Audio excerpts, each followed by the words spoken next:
Here we go.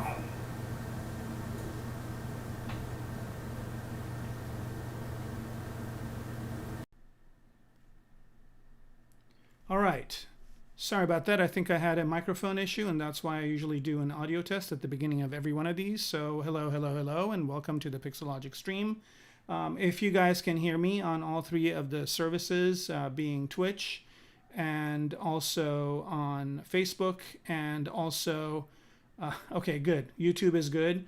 If we can get Facebook and Twitch to chime in also, then that would be great. All right.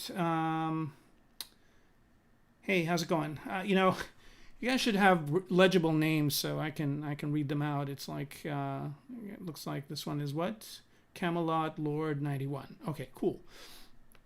And I see some repeat people here. Welcome back. And let's see. So I think if you guys can let me know on okay, so Facebook is good, and Camelot, if you can let us know if you can hear me okay. Excuse me, on Twitch, then we can get going. All right, so hey, all right, so everybody's saying hello, hello back. Okay, good, so we're good. All right, so let's go ahead and get going. Before I get going, just to kind of let everybody know, if you are watching these live, or if you're watching them afterwards on any of the kind of the stored services like YouTube and whatnot, if you can drop a like, that would be awesome. That just kind of gives us an idea of how many people are actually liking this content. Also, you can subscribe to the channel, the Pixologic channel on Twitch or YouTube, or I don't know if you can on Facebook. Leave a comment if you have any comments, good or bad.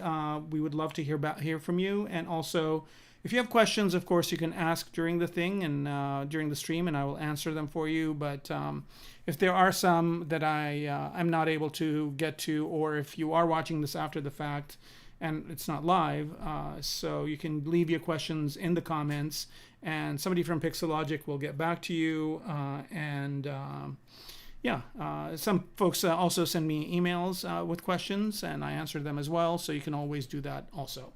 All right, so with that out of the way, let's go ahead and get to where we are.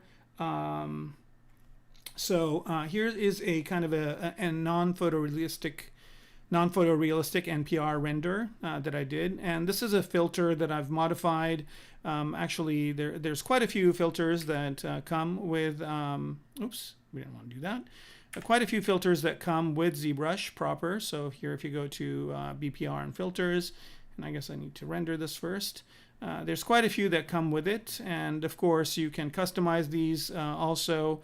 And then there's some commercial ones. Also, Pascal Blanchet has some that I purchased off of, I think, either Gumroad or ArtStation, don't remember.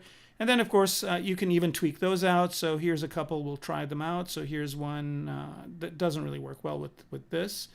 Here's one I did from the previous stream. I guess I should get the light box out of the way. So this kind of creates a nice painterly look for the Mech, which gives it kind of a neat look. And again, remember, you can render this at any angle. So if you want to render it, let's say from the top like that, you just rotate your camera, render it. You can also adjust the lighting, and it will act according to that. Notice here it's taking a little bit more time than it usually does, and that's because I have quite a few stuff that I've enabled in the filter. So here it kind of looks more painterly, looking at from the top. You can also change the lighting angle. So let's say you want the light to come from below. And then you can just render it again, and you will get a non-photorealistic render of that. And these are really useful so if you're going to do illustrations with your models. So if you're writing, you're illustrating a comic book or something like that, you can do it that way. I don't know if this worked really well. The shadows are a little bit out of whack, so I tweak it up a bit. But in addition to all those different filters, I've got this one as well that I made, and then I'm going to move the light back to being on top. And dropping another render. Let's see, maybe choose a different pose here. Let's say this time we're looking at it straight on and kind of looking up at it. So I'm just going to kind of adjust it so the ground is up. Of course, I would probably adjust this plane, but let's just see what we get with what we've got so far. And you notice here that the render time is really not that much considering how much geometry I have here. And you can get some really kind of interesting looking renders like this with almost no effort right off of out of ZBrush. Okay, so that said, let me go ahead and, oops, I didn't want to do that. Let me go ahead and actually hide these background elements. And let's get going with what we've got going so far. So I have a question right off the bat. I have one question. What kind of CPU you suggest for? Okay, so the question is what kind of CPU I would suggest for personal use of ZBrush. You know, my computer is pretty old. I think it's about like maybe 5 or 6 years old. So you don't really need anything super snazzy. I use this on a laptop as well. So I actually have a MacBook that I use it on, which is also you know, at least 6 or 7 years old. So I would say, you know, get at least 2 cores, get a decent processor. You don't really you don't need like a super, you know, 16 core processor. I mean, if you can get it, sure, you know, go for a one of AMD's, not Ryzen, but what's the other one? Is it Ryzen or is it, no, the Stream something or another? I don't know. They have some new processors that are kind of less expensive than the Intel counterparts. And you can go with like one of those powerful processors, or you can just go with something that has 8 cores. I think you'll be okay with that. With an Intel, I think i5 or I would go for an i5 or i9, but you know, a lot of people use i3s as well. So you know, it all depends. You know, I guess the thing I'm trying to say is you don't really need a super duper processor.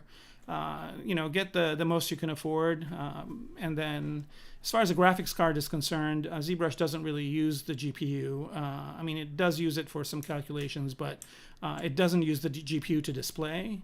So you can probably get away with having a decent GPU, but not, you know, the top-notch GPUs.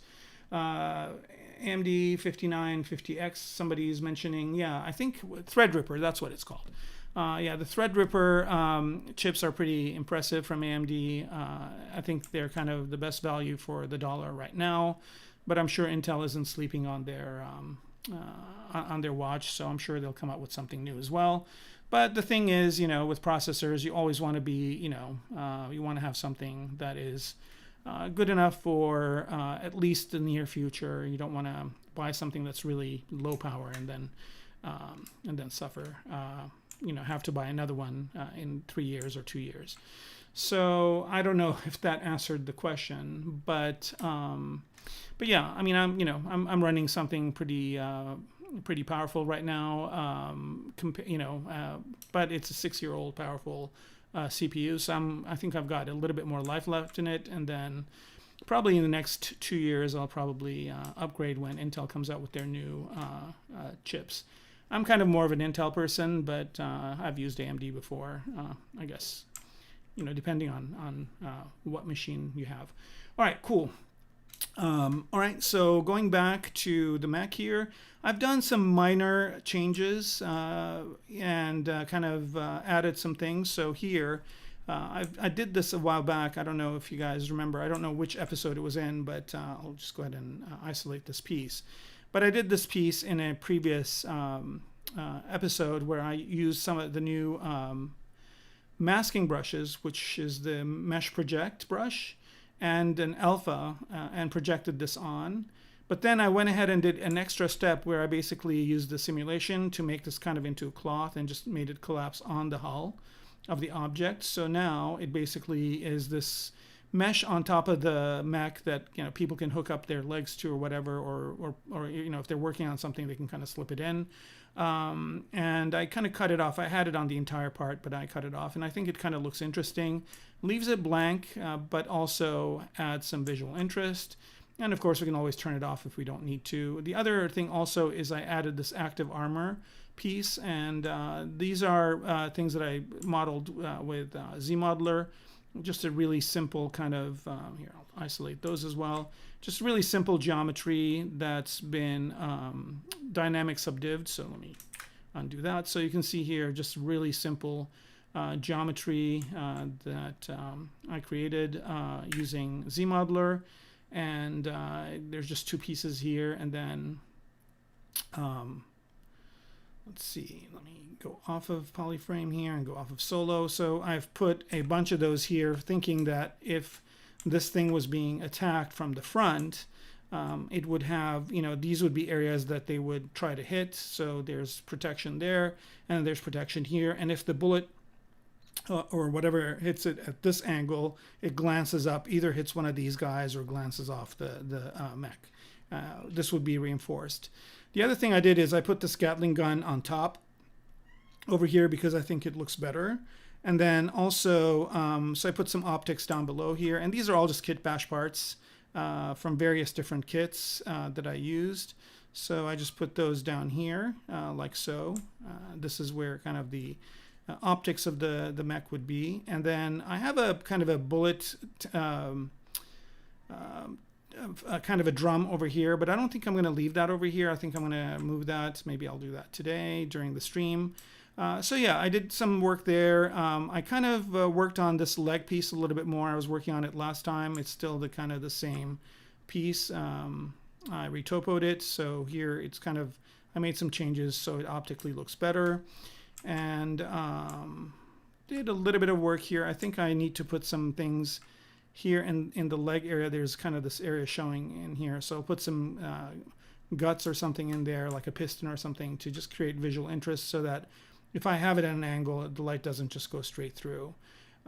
Let's see, what else did I do? I worked on the center gun a little bit, so let me show that piece. I actually put the finished product on here, but if I hide all these pieces, I did do some reorganization as well, but I did not. Here it is, gun centered. Let's show that, and let's just pick a piece in here. So I did a little bit of work over here, just kind of added this piece of cable kind of thing where this thing moves forward and backwards, and so this would kind of flex if it did. And this is just a kit bash part. And just did some refining. I haven't assigned the colors yet. Didn't get to that. I don't know. I did a little bit of it at the end of the stream last time. But hey, Digi3X, how are you doing? All right, so cool. We got some new people joining in. Quite a few people watching today. Great, welcome.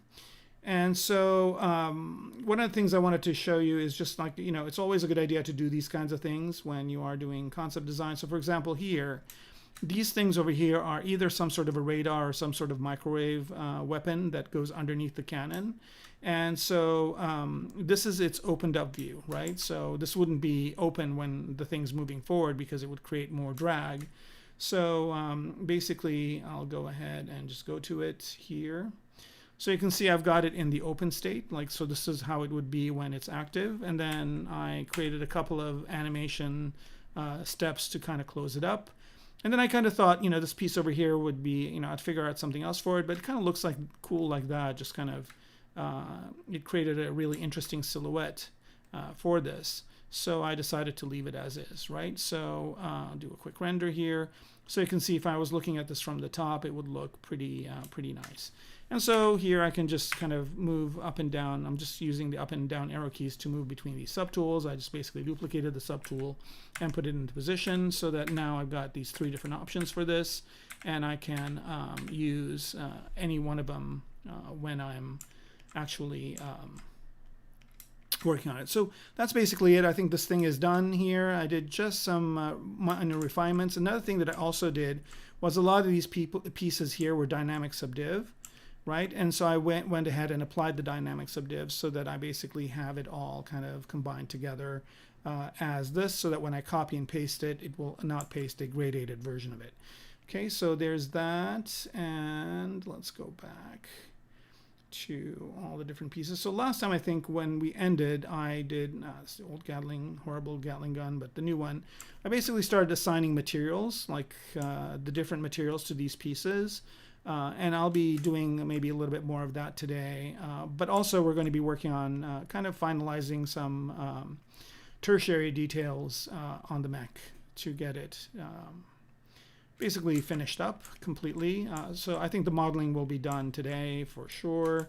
And then we basically will go to...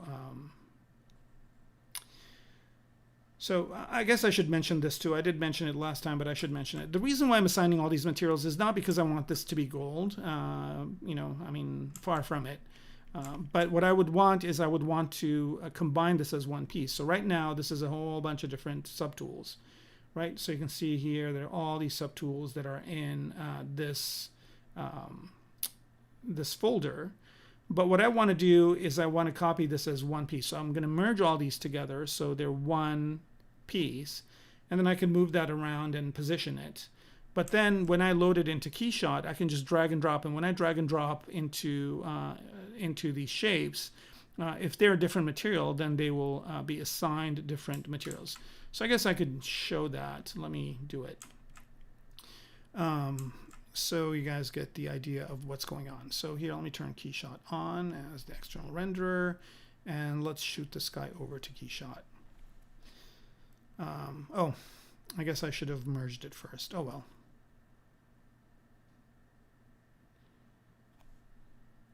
Here, I'll close KeyShot. But basically, once you merge it as one piece, I guess I'll just wait for it to come in. But you'll get an idea of what's going on. So here is the piece coming in. Okay, what's this? Okay, don't send. I should have sent that, but oh well. Right, so now it's getting all those pieces separately, in which case it would be easy to assign materials. But if it's one piece, then all the pieces need to be of different materials so that you can assign the different materials to those different parts. Okay, so it's taking a little bit long, but it's fine. And there it is. So here, you can see that all these parts, let me enable my rotation here. It's kind of an interesting problem whenever I load these parts in. So this thing is going to be looking like this. So now if I want to assign, let's say, this gunmetal to this part, I can just drag and drop it to that part. But then I want to assign this, let me go to some metal here, and let's go to anodized and rough, and let's say I want to assign this anodized black to this part, so I can just drag and drop it. So now you can see I'm assigning different materials to different parts. I don't want to link them, right? So you can, and let's say this part's going to be kind of a bluish metal. I don't know why, but it would be this color. So I can just drag and drop different colors to the different sections of the object. So I can do this now because if I look at what got imported, it imported all these different pieces. But what I could do here is I can just merge visible of this, right? And let me do it.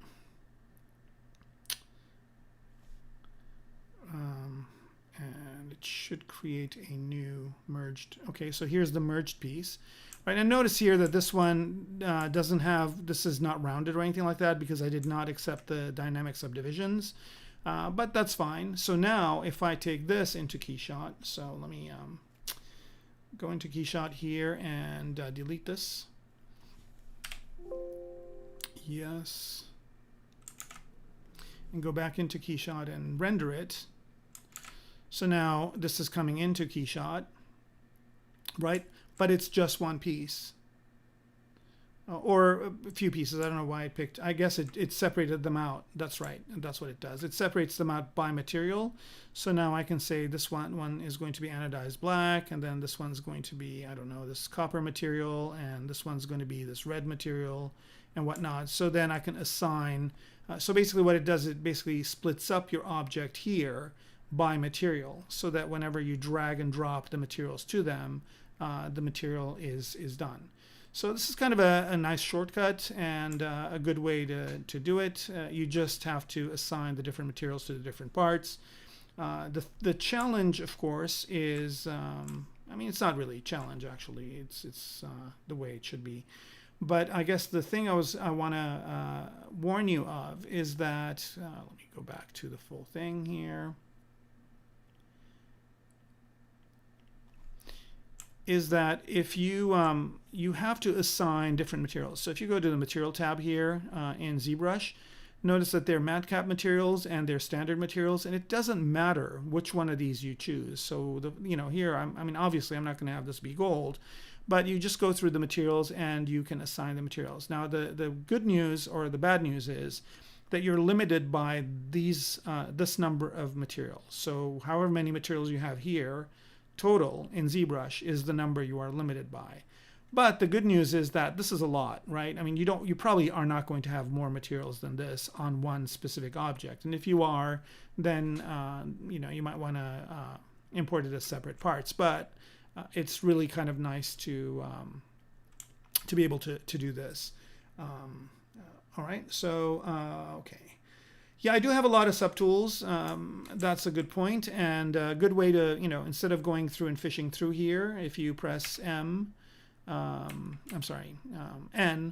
it comes up with your list of subtools. So wherever you are, if you press N, you get a list of your subtools, and you can see here there are a lot of them that I have. But yeah. Good news is ZBrush can handle it really well, and some of these are really high resolution. So one nice thing about ZBrush is you can have very dense models with a lot of geometry, and ZBrush is very comfortable handling them. All right, so the question here is, I think I had a question. Let me hide these things that I don't need here. So this is the ammo drum. We'll work on that. Maybe today a little bit, maybe not. We'll see. Right, people, hatch rear, radar. Oh, I should also mention that I did do some work on the radar itself. So here's the radar. Hide the people. Go to the radar. Right. So this radar is composed of a couple of kit bash parts. So this part here is kit bashed but modified. There's another kit bash part in the back and a bunch of kit bash parts, and so. Also, there's this kind of area over here where this pivots. So as a whole, and let me merge visible on this guy and copy and paste it into my scene so I can tell you what I was going to do. Copy, and let's go back to the Mech. And I'm going to paste it as its own thing. So I'm just going to go down here and paste. And copy and paste are over here as well, but I'm using my menu because I'm just used to it. So I guess what I'm trying to do here is to show you that one of the other design decisions that I made, and I'll hide the radar for that. So let me just make sure I'm showing all the stuff. Right, so here's the Mech, and there's that radar, and if I want that, that radar is up when it needs to be, when it's looking for stuff and whatnot. But if it's kind of in action, or if it's kind of moving and running and whatnot, it probably doesn't need to be visible, right? So I kind of put this mechanism in place, and I'm just moving the pivot to where I can pivot it, so that when it's not actively moving or doing stuff, then the radar just kind of folds itself down and kind of houses itself in the back like so, right? So this is kind of where the radar is when the Mech is kind of running or doing its thing, and then after it's done, it just pops it up. And I haven't really decided if the mechanism is a kind of a fold down like this. I mean, that's another option. But I think a better one would be that it just basically, if this was going to be in a game or a movie or something like that, what would happen is it would kind of move back, rotate, and then move in like so, and just kind of be out of the way and be hidden in the back. All right, so that's that, and I can hide that. And again, this is just, you know, something that I've put together with kit bash parts. Sometimes it's good to do your own.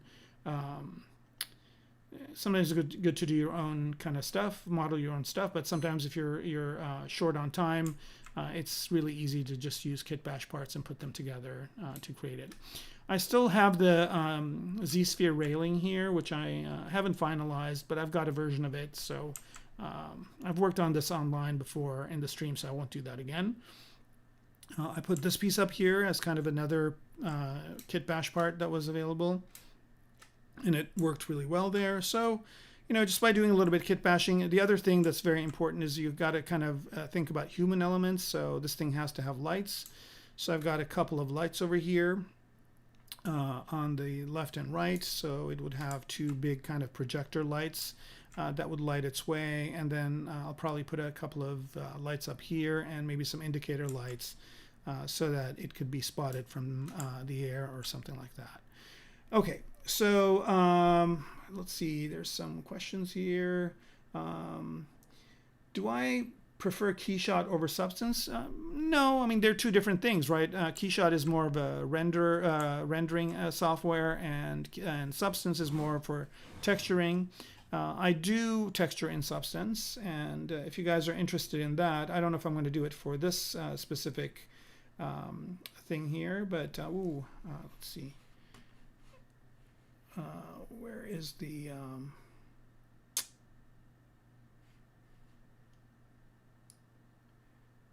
just looking for a specific window here. So now, excuse me for just 1 second.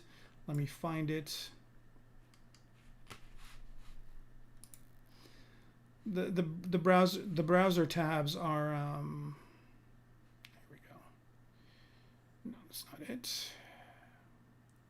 I think it's this one right here. So if you guys are interested in doing the seeing how I work with Substance and how that incorporates into it, I've got an actual if you go to Gnomon Workshop and browse by instructor and find me, I'm over here. I have this mech that I've done it is mostly modeled in ZBrush. I start out in VR and then model in ZBrush, but I have sections here of texturing it in Substance Painter, and it's 2 chapters of that. And I think I've got some screenshots here of it in Substance. Here we go. So yeah, in Substance Painter, I load it in and texture it out this way. And then, so if you're interested in how what my Substance Painter workflow is, then you can subscribe to the Gnomon Workshop. And I think it's $49 a month. I'm not sure. But there you can look at all the trainings. You can't just, it's not just for looking at one. So for an entire month, you can watch a bunch of them. And I've got 2 titles there, and hopefully we'll have a 3rd one at some point. All right, so that's that. And yeah, so yeah, I mean, I work with both. I work in KeyShot and I work in Substance. I also use Octane. I like Octane standalone quite a bit. Bring my models into there, get some really interesting render effects. I can bring them into Blender and use Eevee or bring them into Unreal. So there's, you know, I mean, good news is that once this is made, it can go in a lot of different directions. The only problem is, of course, if I bring it into Unreal, I'll have to kind of create more of a lesser geometry version of this. So maybe combine certain pieces and reproject them and retopo them. Because, you know, in a game engine, you can only have so much detail. The reason why I use KeyShot a lot is because it takes the entire geometry, and Octane, I've pushed it pretty hard too, and Octane does it well too. But yeah, so in Substance also you have to work on low res, so you basically have to create a low res cage of your model and work on that, and then you can project the normal map on. So all these tools are great, and it depends on what you're trying to do and what your need is. In this case, for this project, I'm going to be just using KeyShot and then maybe doing some retouching in Photoshop to create some weathering. But it's going to be kind of a newer Mech. It's not going to be weathered or old or dinged up or anything like that. So the question is this all Z modeler work? Most of it is, and you can watch it all in in the stream. So if you guys are interested in seeing the previous episodes of this thing, if you go to ZBrush Live, so just go to ZBrush or Pixologic.com/ZBrush Live, and I think you can type ZBrushLive.com. It jumps to it, and then just go to Presenters, find me, which I'm down here somewhere. Here we go. I think I'm on the left somewhere. Here I am, next to my buddies Joseph Drust and Tony Leonard. And if you go to my page, you can see all the episodes, and they named them. So now this is season 4, episode 1. So you can see me starting here, and you can see how I started this thing very simply, and then just went through and modeled all these pieces. You can see how I modeled the gun. You can see how I projected this top part.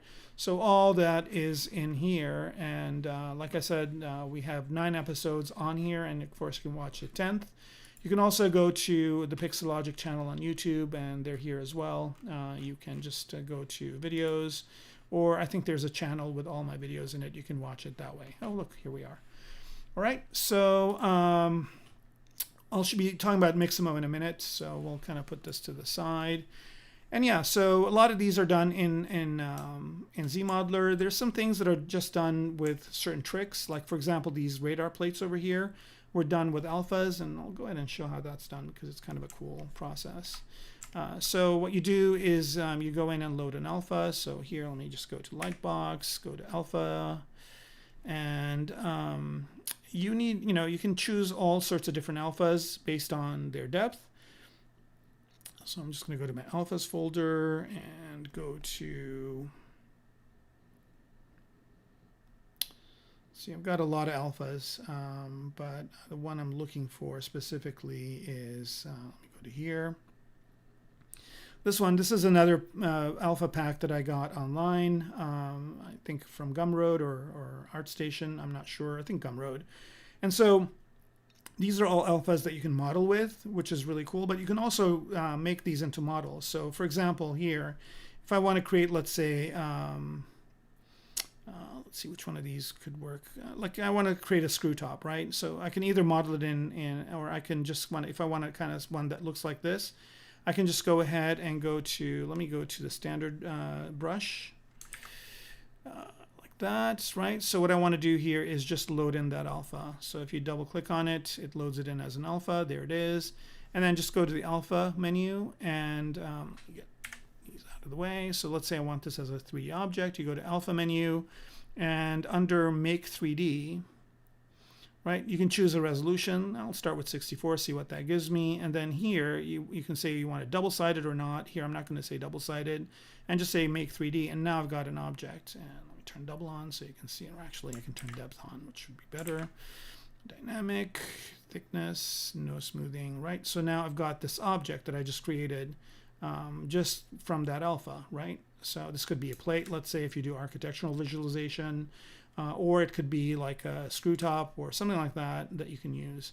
And you can do that with all these different alphas. So let's say I want to do something like this. And I think I used one of these guys for the kind of reflectors inside. So I've got this piece right now. And if I want to make this into a 3D object, again, same process, just go to alpha. And the make 3D section, you can choose the resolution. I would start with a lower resolution. You don't need to go very high in resolution. And then there's the depth, right? So the depth here is 25. So it's not going to be very deep. Like let's double that to 50, and we'll make this one a little bit deeper. So go to that. You can make it double-sided. I'll show you how that works too. And then here it is. So now I just basically made this piece. Notice that the depth being, turn double on so you can see the other side. So the depth being 50, it's deeper. So it basically created this type of shape. So, you can create interesting shapes just from alphas. And you can do that with all the alphas. So here, if I just go to the alpha menu as well. And I think Pixologic just came out with some new alphas that they ship with, which are these. You can do them with these guys too. So let's say you want something like this. You want this piece, like a handle or something like that. So you just double click on it. There it is. You go to alpha and click on make 3D, and now you have this piece as a 3D object. Now this one, the depth doesn't really work for it, right? So we need to make some changes for it. And here, I'm going to dock the alpha menu if I don't have it. Do I? No, I'll dock it so it'll be easier to see. Right, so here I probably don't want this much depth, so I'm going to switch that back to 25, and I'm going to make this double-sided, and I'm going to say make 3D, and now I've got this thing, right? That's this little buckle, and I just did it from that alpha, right? And then here you can choose the smoothness, so if I want this to be a little bit smoother, let's go to 20 and make 3D, so now you get a smoother version of this. Let's go to more. I mean, like if I max it out, now you get this whole other object, right? That looks a little bit smoother. Or if you don't want any smoothness, you can do that and make 3D, and now you'll get something a lot tighter than what we had before. All right. This never happens, of course. We got a little bit of a crash, so I'll just start ZBrush. Good news is I haven't really done any work on it, so didn't really lose anything. Okay, so bunch of questions. I guess I could answer those as this kind of comes back. All right, no worries, no. And I'll just load up.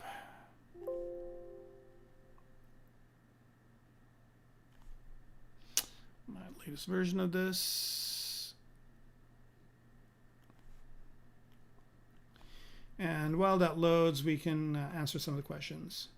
What kind of stuff do you stream? I guess hard surface. Yeah, I mostly ZBrush and hard surface. And I just basically stream for Pixologic right now, but I'm also looking into doing my own personal streams and a bunch of other things. It's just a matter of there's just one person, me, and there's 100 things I want to do. So I got to get to all of it as well as work and do family stuff. Let's see. You need the wireframe version. Yeah, I'll show the wireframe. No worries. Is this a restream? No, this is live, I think. But you can watch the restreams after if you want.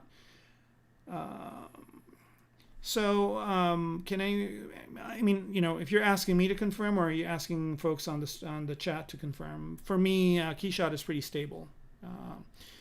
Octane, you know, Octane doesn't crash a lot for me. I don't know. Maybe there's certain things in that you do that might cause it to crash. So if you're careful, I think it's pretty stable. All right, so Victor is asking about articulation. Yeah, so Victor, what I would recommend you do for articulation is, if you really are kind of interested, is if you go to my first season. So the fourth season we did this mech. The third season we did this spaceship, and the second season we did a spinner, kind of a flying car from Blade Runner. And the first season, though, we did this robot. And in this robot, I talk a lot about articulation and what you can do to get the articulation to work. Basically, the best thing to do is, initially from the low-res version of your model, always go in and figure out where that articulation is. So if we're looking at my mech over here, you know, there are certain places that need to be articulated. So the first thing is, obviously, these kind of toes here need to be articulated, right? So they basically will bend forth. So notice here that inside I've got a cylinder, which is its own object, and this is going to be articulated around that. Same with this. And then for the knee joint, I've got this cylinder in place, and that's going to be my articulation axis, so to speak. And then here I've got another cylinder for where the hips connect to the legs, and that's going to be its articulation point. The top of the mech, and I'll go ahead and do that. Let me hide the people though first. By the way, this took a little bit longer to load because I've got like a bunch of kit bash parts loaded in, which take up a lot of room. So that's why it took a long time. Otherwise, it's a pretty quick load. I've got all these kit bash parts that I'm kind of cutting and pasting from.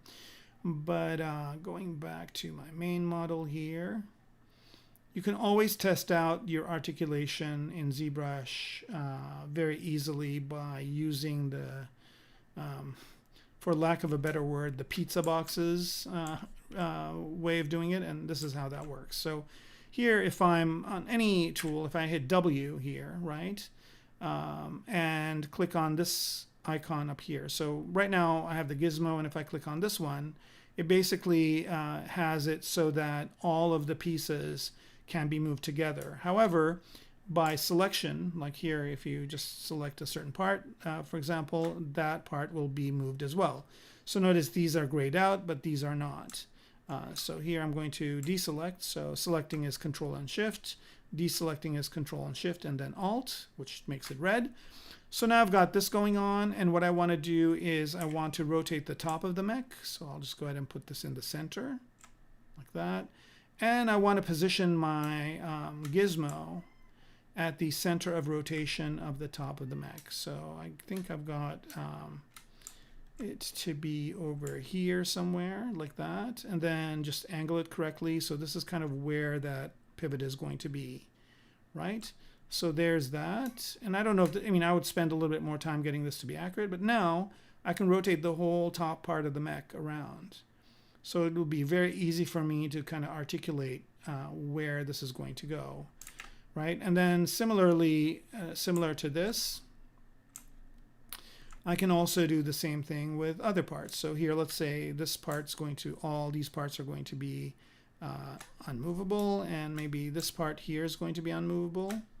And then I need to rotate, what just happened there? Oh, that's why.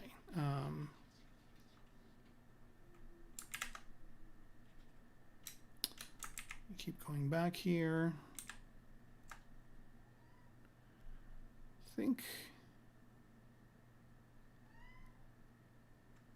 yep, that's not what I want. I'm just kind of going to go back to here. Right, so now if I'm going to rotate just the leg, right, so then I basically will deselect all the other parts, like so. And the reason why it's actually reselecting it is because I've got symmetry on. So let's go ahead and turn that off. I think I've got symmetry on in the legs. So then I would go into the leg and turn symmetry off, and then I could basically just isolate. Let me see if I can do that now. I want to just, yeah, here we go. All this top part is, and then if I do this, yeah, I think the reason why it's selecting both sides is because I've got them I've got activate symmetry on for them, but I could individually do them as well. All right, so basically that's how I would kind of pose the model. That's for a mechanical model like this. But for a human model, and that's kind of the next thing I wanted to talk about, is I just figured out an easy way to do it. I mean, of course, you can always use the transpose capabilities in ZBrush to pose a character, but I found kind of a really quick and dirty way to do it, and I'll show it here in a minute. Okay, so hopefully that helps with articulation. I think the best thing to do is you have to figure out what kind of joints you have, whether you have ball joints, angled joints, or cylindrical joints. So once you put an object in there, it's easy to articulate it.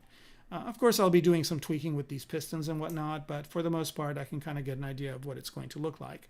Now, let's see, I got a couple other questions. There are a lot of cool hard surface techniques in ZBrush.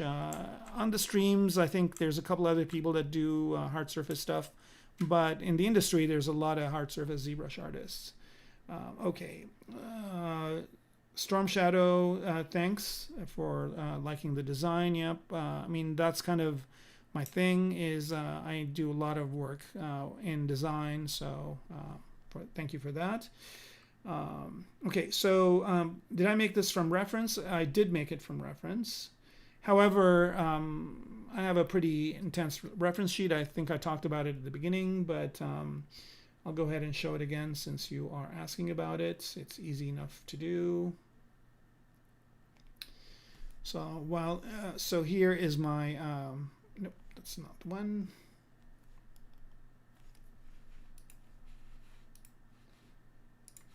This is for a project I'm currently working on. That's not the stream. Okay, so load, recent.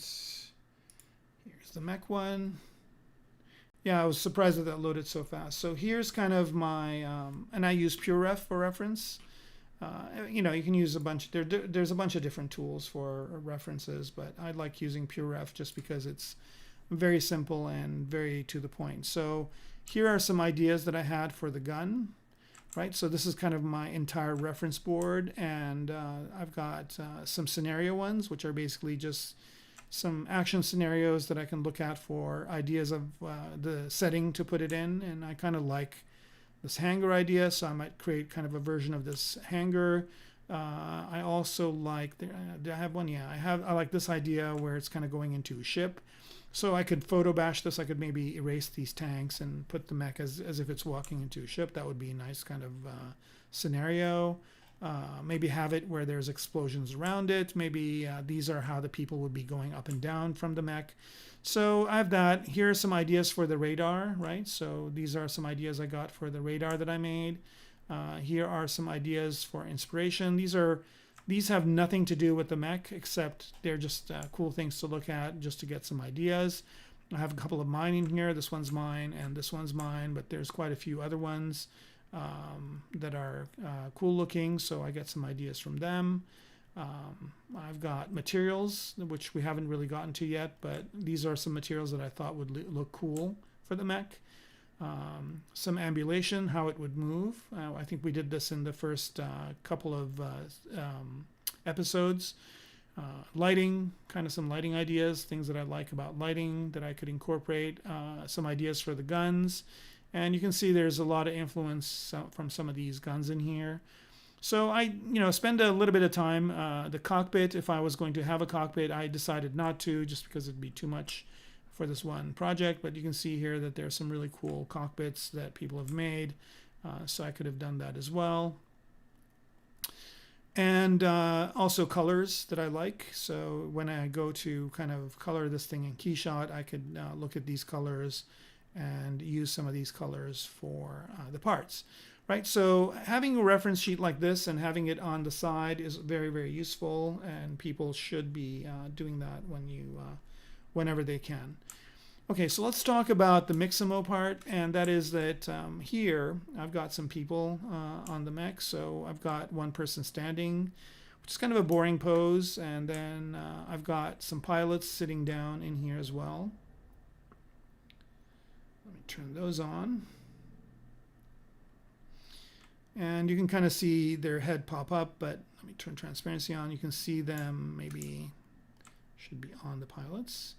So you can see them sitting inside the mech, right? So this is where they would be. And I basically used the masking and the gizmo to make the guy sit like this. But then I found out there's a kind of a really cool way of doing this kind of work too. And that is by using Mixamo. So I've got my character, let's say this guy right here, right? Which is kind of another thing that I'm doing, a pilot I'm doing as a separate project, right? So here's this character, and all I did was just basically zero mesh him, combine him as one piece and zero mesh him. So it's kind of a very rough version of this guy. And then I exported it out as an OBJ and then went to Mixamo and imported it in. And what's nice about Mixamo is that you can bring your character and have him do a bunch of different things. So here I was looking at sitting poses, but let's say you want a running pose or climbing maybe. Right, and you type that in, and let's see, are there any climbing poses? Yeah, there are a few. So let's say I want to have this guy climbing something. So maybe climbing the mech or climbing a rope to the mech. So here it is. So once I assign that material, so I've got my character now doing that pose. Now what the good news about this is that you can export this as an FBX. So you can export this whole process as an FBX file, but you probably don't need all of it, right? You just need like one pose. Like let's say here is just hanging from somewhere. Or maybe you want him to be searching So just basically type the different kind of things that you want. So maybe he's looking for something or pointing at something. So there he is. You know, the guy is looking at something, and you see the animation. And I guess he's, when does he point? Oh, is he pointing then? Right, so let's say you kind of like this pose right here. Right, look, let's say, you know, this is kind of a cool, you know, very natural pose that he's got. So let's say maybe he's talking to somebody standing on top of the mech, or he, you know, maybe this is the part that shows up from the hatch on the top. Right, so basically when you export this, you can just download it as an FBX file, and then you load it into Maya and or Blender or whatever, and then you just go to that frame. So this is frame 88, so you just go to frame 88 and you just export that mesh out, and now you've got a pose, right? So you can either use Transpose Master to pose your character, or if it's going to be small, like if we're going to have this mech be really big, right, and the guy's doing something in it, you don't really care about that level of detail. So the level of detail you've got already will be fine. And I think I did export one in. So here, let me import it in. I'm just going to go ahead and add a Polymesh 3D here to the people and import into it. Let's see here, this FBX piece, or sorry, it's OBJ piece, which is the person laying down. Let's see, open that up. And all right. So here we go. Here's the guy. Let's see where he is. Now sometimes he comes in pretty small, so I need to unify him. Where is he? Oh, there he is. Right, so here's a, maybe he was the right size, and nope, let's see, where is he?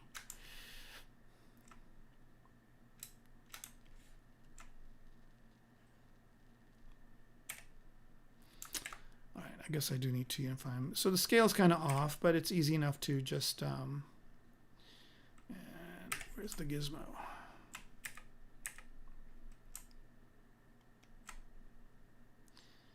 Right, so I want to center it on the guy and resize it. So maybe there's a guy just sitting on the mech. And it's a good idea just to kind of, if you have a reference model, it's easy to match the scale. It's not that hard. So just bring him over here and match the scale to him. Right here, just the helmet size. I think this is another pilot than this one. Yeah, this is a different pilot, but it's fine. So there he is. That's what he would look like sitting down, right? So now maybe there's a guy sitting down on the mech, so I just lift him up and put him somewhere, and he basically looks like he is sitting on top of the mech, like over here. I guess I should turn transparency off so I can see where the intersection points are, and there he is, right? So turn polyframe off. So now I've got this guy kind of in an interesting pose on the Mech, maybe sitting over here like that. And so I can have a bunch of people around the Mech kind of doing the things. And there's so many poses and stuff in Mixamo that I can get, you know, like if I go back to all of them, the poses, you can see here that there's, you know, there's 48 per page, and then there are 52 pages of poses. So there's quite a few different ones, right? So here's one if he's kicking or something like that. And so again, you can grab any one of these frames and use it to kind of have different character poses in your scenario, in your diorama or whatnot. Okay, so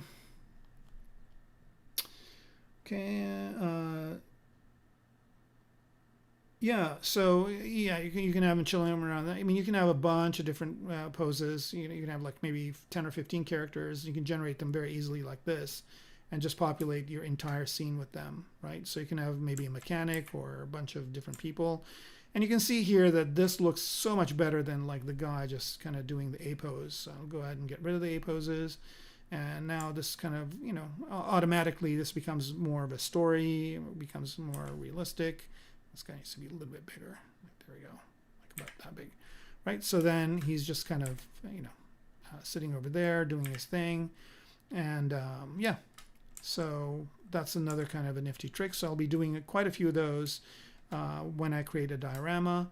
The other thing also to mention is that I did create a pose where this thing would be kind of dormant. So it kind of, this would be the shape it would be in if it folds up. So I'll probably have a scene where it is folded up like this, and then we can have him be just, you know, I can have a mech in this pose, I can have a mech in this pose, and I can create a bunch of different poses of the mech, maybe create a diorama with like 2 or 3 of them, and that would be really easy to do and fun in ZBrush. And then just export it into KeyShot and assign the materials and whatnot. So yeah. All right, so I guess that's kind of let's see, all the different questions. I need to step away for just a second. I'll be right back.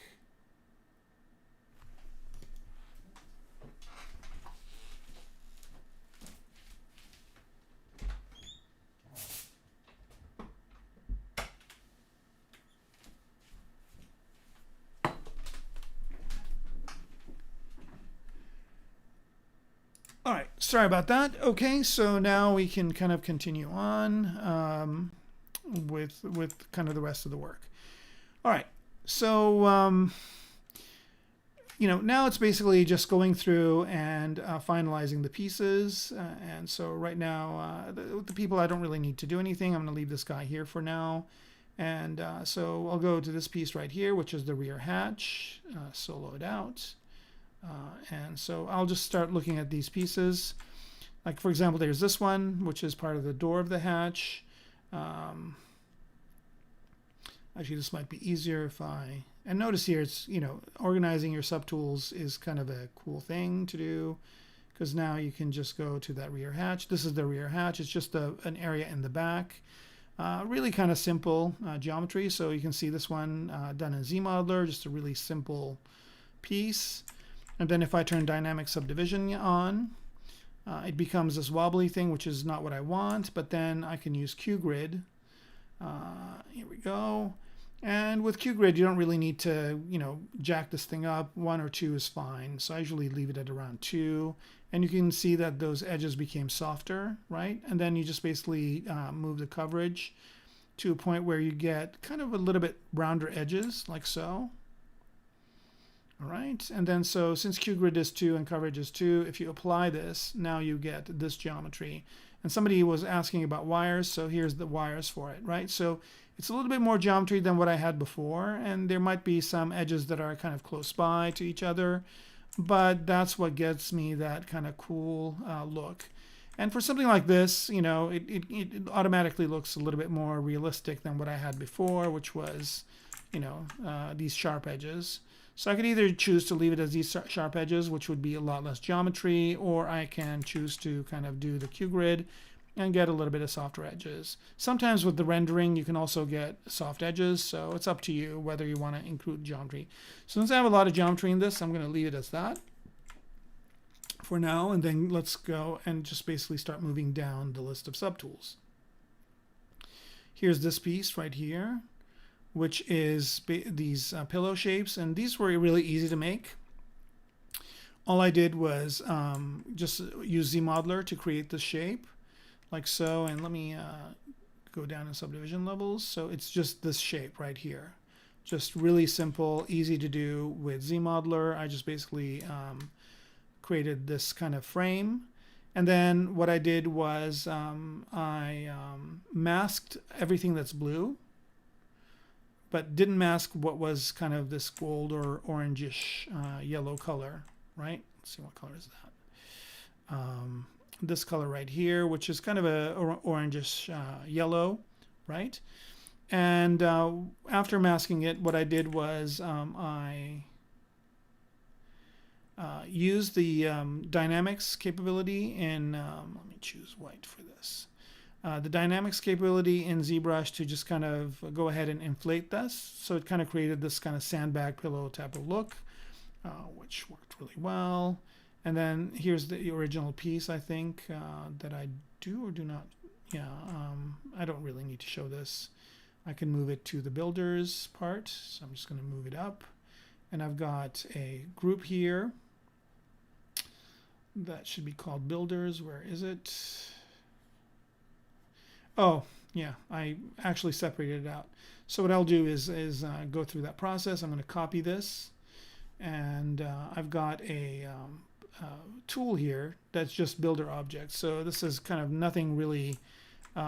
It's not anything that is completely useful, but it contains all these type of pieces that I needed over the entire time. And I'll just paste that piece in here. So now it's just a piece that's part of this builders group. And go back to here. I don't need it in this scenario. Right, so since I've got that other version, I don't really need the builder anymore, so I can just go ahead and delete it. And then there is this part here, which is the door. And let's see, this one I might need to do the dynamic subdiv on. All right, so here, let me take a look at it individually. I think I already have the dynamic subdivision. Right, so if I'm going to render this in KeyShot, it automatically takes that dynamic subdivision, so I don't really need to apply it. But I am going to go ahead and apply it just because I want this all to be geometry. So here I'm just going to choose what I want, and for this I'm going to turn polyframe off just to kind of see what I'm getting. And here I'm just basically evaluating the surface and just making sure things are planar. Like here, for example, this area over here it's kind of struggling with. But let me turn everything else on. Yeah, that's not obstructed. So if we're going to see this, it has this weird kind of thing that is showing up. And to evaluate this, you can add a reflection map to your material, or you can load in a different material. I have one specifically for it as well. But here, if I just hit it a little bit with the shift key, that fixed that. So now this looks a lot more realistic. And again, all I'll just do is rotate the camera just to make sure it works. And if I like this right here, and I don't want it to be dynamic subdivision, I just apply it. And now it's geometry, so you can see the wires. It's a lot more detailed than what it was before, which had very little geometry, right? So this is what we had before, right? So it was like what? How many polygons? It was 224 polys, and then once I applied the subdivision level, that number is going to jump up to about 127,000, which is a lot. But if I want that to be less, for a shape like this, which is, if I don't have a close-up, I don't really need that much geometry. But the good news is I've got 4 subdivision levels. So I can go back to the original, or I can go up to 1, 2, or 3. I think 3 is good enough. I don't need 5, so I'm going to delete the 5th subdivision level. Right, so I just have 3 subdivision levels now, and the geometry it's about 31,000, 32,000 polys, so that's not bad. But if I want it to be less, I can always go to 2 here. And 2 is about 8,000, and 8,000 might be okay. And again, it all depends on where I'm looking at this from. If I'm getting up close, then I might need more geometry. And if I'm far away, I don't really care. Right? So there is basically the hull, and it's done now. So I can kind of say, okay. And then the other thing I would do is start assigning materials to it, which I'm not going to do just yet. And now let's go to the hull top. This one has a lot of parts, right? So I'm going to hide the rest, and I'm going to go back to here. So this one is the hull top, and this is just the entire top of the mech. And you can see here I've got all these different parts. I think these were from Vitaly's kit. These were just simple cylinders. Actually, this pill here shape was just this pill shape that I've got in my IMM brush. And so I just kind of popped that in there, and also I have a cylinder, so I guess you can, we'll see those parts as we go through. So here's this part right here, which we see a little bit of, and I kind of just wanted to put a base for where this thing plugs into. So these big things here are ammo drums, and basically there's an arm, there's another mech or some sort of a platform that basically plugs this out and pops another one in. And then the bullets feed into here, and we'll see that in a minute. Okay, so then there's this shape right here, which is this bottom shape that has the lights. And then there is, I guess thing to do here is if I turn transparency on, we can see it. Oh, one of the things I wanted to do, which I'm not doing, the whole reason why I'm doing this is because when I look at this top of the Mech here, and let me solo that out. If I'm looking at this part right here, you can see that I've got multiple subdivision levels on this too. And that's because I've got, I basically applied the dynamic subdivision. So in its basic form, it's really, really simple geometry. So in its most basic form, it is about 4,000 polys for the entire hull part, right? But I've got some subdivision levels on it, up to 4. So now it has more subdivision levels and it's a little bit smoother. And I can add more subdivision levels if I want to put some damage or whatever, but this kind of works. And then I can always kind of go, okay, well, what if I'm down to 3 subdivision levels? That didn't really change much, so I don't really need that higher subdivision level. I'm going to go ahead and delete it.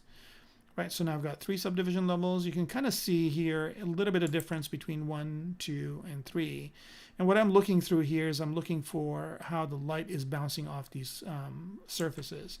So I think that looks good. So that one's done. And I've got another copy of it here, which is basically the same thing, but without subdivision levels. And I use this for putting stuff on top of it. So let me go to Move Brush, and let's say what I'm going to do is put a part on top of it. So I'm going to use this Mesh Project brush, which is new in this version of ZBrush, and I'm going to use the rectangle for the stroke, and I'm just going to go ahead and pick an alpha. So again, from my light box, which is the comma key, and go to alphas, and I'll go to these Pixologic alphas here that ship with ZBrush. And let's say I want a shape, I don't know, maybe a shape like so.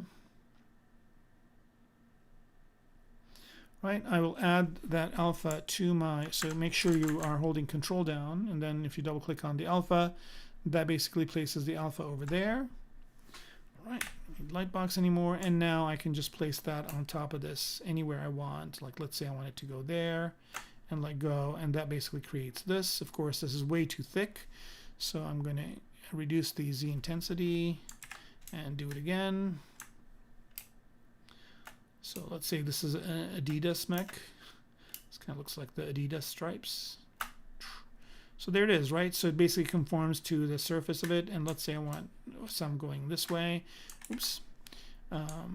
Do that. Or if I want to do it the other way, I can always go to alpha and rotate this thing. And now, oops. Alpha, rotate, right? And now I can just go this way and pop this on. If I want it to be on both sides, I can have symmetry on, and now I can just do this. And now I've got this kind of grill mesh piece on top that conforms to that shape.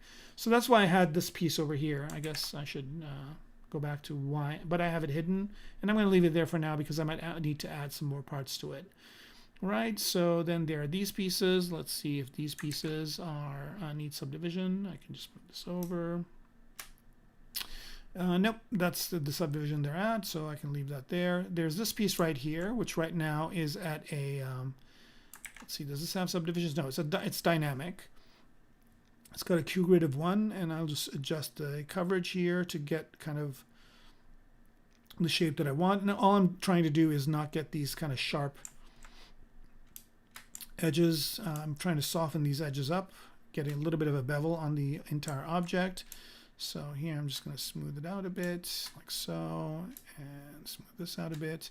And I just want the light to be naturally shining on it. This kind of looks like the Cybertruck a little bit, but that's fine. It's kind of a new aesthetic, and it might work. And a lot of times these mechs are made from different manufacturers, so this works out. So now that I like this, I'll just go ahead and accept that. So again, all I'm doing is basically going into Dynamic Subdiv over here and clicking on Apply. This gives me 3 subdivision levels for this. I'll go ahead and show the wires. There's the wires for it. And then I can just go down to level 1, which is very little detail. And then I can always go up in subdivision levels to higher subdivision levels and get a little bit of smoother. And again, I can decide what I want here. I have all this resolution to work with. So I can choose what level of detail I want when I go to render this out. Okay, and notice here that with that guy, I was going to make the light socket in here, but then I decided against it. So this is a lot of geometry in here that I can get rid of if I want to, but for now I think it's fine. Again, KeyShot can take all this and not even bat an eye. All right, so here are the two lights. I know they're kit bash parts. A lot of these parts are not sub D. Like you can see these here, I'll solid them out. These are not sub D parts, right? So they are really kind of triangulated. But you know, for a small object like this, it's fine. The only thing I would probably do here is go in and polygroup them differently, so I can separate them out, because I want this grill on the outside to be a different part than the other part of it. So here I'll go to the Z-modeler brush and go to polygroup island and polygroup this island. Is it all connected? That's the other problem with a lot of these things, is they're all just kind of connected. So I don't want to do anything for edge. I don't want to do anything for that. Yep. All right, cool. So you see this is a different subtool or a different polygroup right now. And then this one over here is a different polygroup. This one's a different polygroup.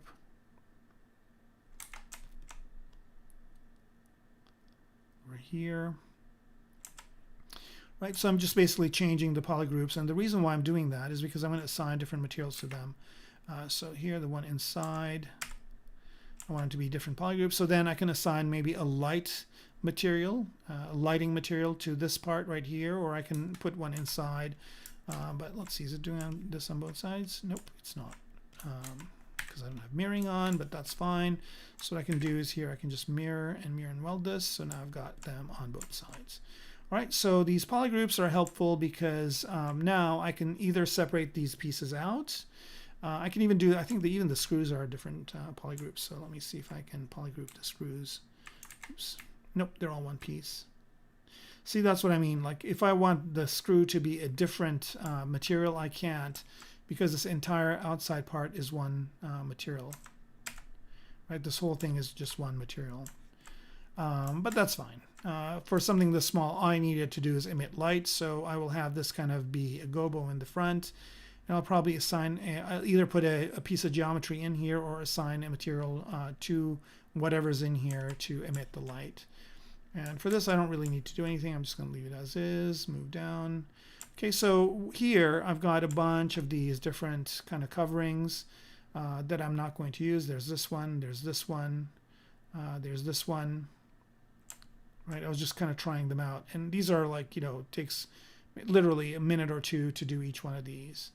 And so here I'm just going down the list, and I finally ended up with this one. That's why all these other ones are hidden. I'm just leaving them in here for now, just in case I want to show them later, but they're there for that reason. All right, so I think I've got two hulls here. I just need one. Okay. And then let's see, what's this piece? Okay, so I just added a couple of pieces over there. Let's look at what's going on with these guys. It looks like they do have dynamic subdivision on, yep. And they've got a Q grid of 4, which I don't really need. So I try to stay with Q grid of 1 or 2. The more you add, the more geometry it's going to add. And just play around with the coverage until you get something. Let me turn polyframe off. Play around with the coverage until you get something that basically smooths out those sharp CG looking corners. Right? You don't want this kind of sharp corner. You just want it to be a little bit softer, because you don't want people to kind of I mean, it's hard to manufacture something that's that kind of sharp. And then I'll just apply this. So now I've got 3 subdivision levels on that, so that's good. And keep going down this list. Let's see, do I have any more questions? Okay. Okay, so Dennis DV is asking what this stream is about, and this stream is about modeling a mech using ZBrush. I don't know if that makes it any clearer, but basically we're just building a 3D object that we can do a bunch of things with. We can 3D print it, and We can have a picture out of it. We can make it, put in an animation, put it in a game, all sorts of stuff. All right, so this piece right here is basically another kind of piece of active camo that is going to be over here. Just a really simple piece of geometry. I think this does have dynamic subdiv. I think it's got a Q grid of 4. Let's see if we can get away with doing a Q grid of less than that. Again, I'd like to either stay around 1 or 2 and get that same result. So 1 looks like it's struggling. Let's go to 2. And go to something like about there. And I hope you can kind of see this in the stream of what I'm getting. And that looks good right there. So I just go ahead and apply. And now I've got 3 subdivision levels. Again, the level of detail of 1. This is what the wire looks like.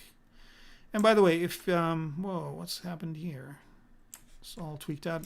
So when I get something like this, for example, I like what it looks like on this side, but it looks like it's all weirded out on this. So just an easy fix by mirror and weld, but it's not going to do the subdivision levels. So what I'm going to do here is delete all the higher subdivision levels, do the mirror and weld. So this looks a little bit better. Then I'm just going to delete this one edge loop here in the middle.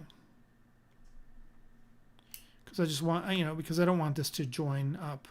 I want it to be, I try to keep my models all quad as possible. So delete, edge loop complete, and let's get rid of this one. And now mirror and weld will work a little bit better. Yep, so it gives me that nice line in the middle that goes all the way around. And now I can just go back to dynamic subdiv. Sorry. Okay, and here's, it remembers my stuff, just apply it. So now I get a little bit more geometry, but I also do get 3 subdivision levels, and I can, again, whenever I'm exporting this, decide to go for the higher levels or the lower levels. And all 3 of the levels here will give me that shape. So here I can see that I've got that shape. Here it is at level 2, here's it is at level 3. And you can see at level 3 it's a little bit smoother, but I don't really need this if I'm looking at it, let's say, from that distance. Okay, had a couple of questions. All right, so Vers is saying this is bad. I don't know if you mean Michael Jackson bad or if you mean like you don't like it bad. So I'm going to take it as Michael Jackson bad. Okay, oh well, thank you very much. Oh, Vers is a troll. Okay, I got it. Wow. I guess it's a good thing to get trolled. All right, so here's this other piece. Again, this was a piece that was created as a kind of a kit bash. So I brought this in from a kit bash kit, and you can see here that it's kind of messy geometry. A lot of people do these in CAD programs and then import them in. So you get a lot of these kind of triangulated parts and whatnot. And it's easy enough to fix, and you can retopo them. But for something that's going to be very small and just going to have one color, probably not be UV'd, this is fine. All right, let's move on to this piece here in the front. Again, a kit bash part. Again, horrible geometry per se. Not all quad, but again, I'm not going to UV this. And notice here that I've used the extender. The yellow parts here are using the extender in ZBrush to get the shape to be a little bit different than it was before. So this shape was a whole other shape, but I tweaked it with extender to get this shape. So we got this. Then I've got this piece right here, which basically is a kit bash kit. I think Vitaly's Ultra Board kit bash kit is sub D. Which is kind of nice. So you can see the geometry here is a little bit better than this. But Vitaly does have some, and when I'm saying Vitaly, it's Vitaly Bulgarov. If you don't know who he is a very amazing artist that does hard surface stuff. And so here, for example, when I'm working on this, I can see that there are these parts in here, and I don't really need them. They're just going to take up room. So I'm going to go to Delete Island. And again, here I'm just using good old Z-modeler to just kind of do some tweaking. So all these things on the inside that I don't need, that are not going to show, right? So if if I look at this part right here, those inside parts were never going to show, so I don't really need to have them there, taking up memory and possibly causing issues later on. All right, so all this is good. These pieces here don't show up as well, but I think I'm going to leave these big ones just for now because they might be a pivot point. But then these guys in here, I don't need them, so I'm just going to go and delete them. Oh, so this part actually is a big piece that goes all the way around, so I'm going to leave that there for now. But yeah, I think that's good enough. So with this one, I don't really need to do anything except maybe I'm going to separate some pieces out. I'm going to separate this piece out right here, this one in the middle. So a good way to do that is just go to Mask and Island, and I'm going to mask this piece, and this piece because I want it to be separate. And I'm also going to mask the Vitali parts as well. Do I have symmetry on? I do not. Okay. So, and then I'm just going to go ahead and split mask points. And so this is kind of that kit bash part. Again, notice here that there's a lot of things here that could be better. But again, you know, for what it is, it'll be fine. And the reason why I separated out the Vitali pieces, which should be right underneath these pieces, the reason why I did that is because I wanted to add a subdivision level to them so they're a bit smoother and not faceted, right? So this is what they looked like before, which again might be okay if I'm looking at the mech from this distance. But if I get a close-up of this, which seems like it's an area that could use a close-up, I can just go to Dynamic Subdiv. And then in Dynamic Subdiv here, I can see that I've added 2 levels of smooth subdivision level. Let's see what 1 looks like, again, without polyframe. And then go to 2. At 2, I can see some of those that faceting disappearing, right? At 3, probably it's going to be really smooth, right? So at 3, it looks very, very cylindrical and nice. So 3 is good. So that's going to give me 4 subdivision levels. When I apply this, I'm going to get 4 subdivision levels. And again, I can go up and down, up and down these subdivision levels as needed. But if I want to do a close-up, I'll go to subdivision level 4. If I don't need a close-up, I can keep this at 1.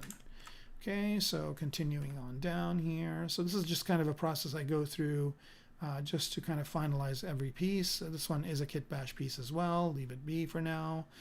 Again, if I need to UV it or whatnot to put some letters or texturing on it, then I might need to retopo it, but for now it's good. This is also a kit bash kit that I've modified and mirrored, so it looks like this. Here we go. Now moving to another kit bash piece that is on top. And the reason why I put this here is because I might put a kind of a light or a gun or something up here that is attached to this hatch area. But I haven't really flushed that out, so I'm going to make a note to myself that that's one of the things I need to work on.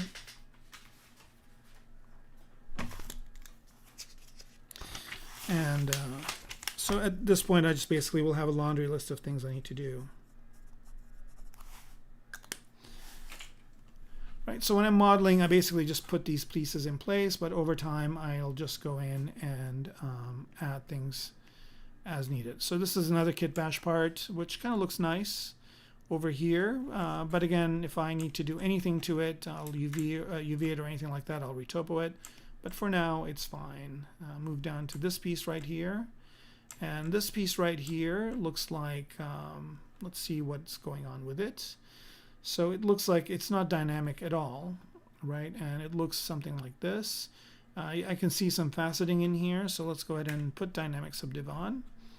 It has some thickness. We don't want that thickness, so I'm going to take that thickness off. Let me see this thing. Is it two-sided? It is. So it already has a bit of a thickness. Nope, it is not two-sided. So here I'm going to add a bit of thickness to it. So there it is. Just add a tiny bit of thickness, not too much.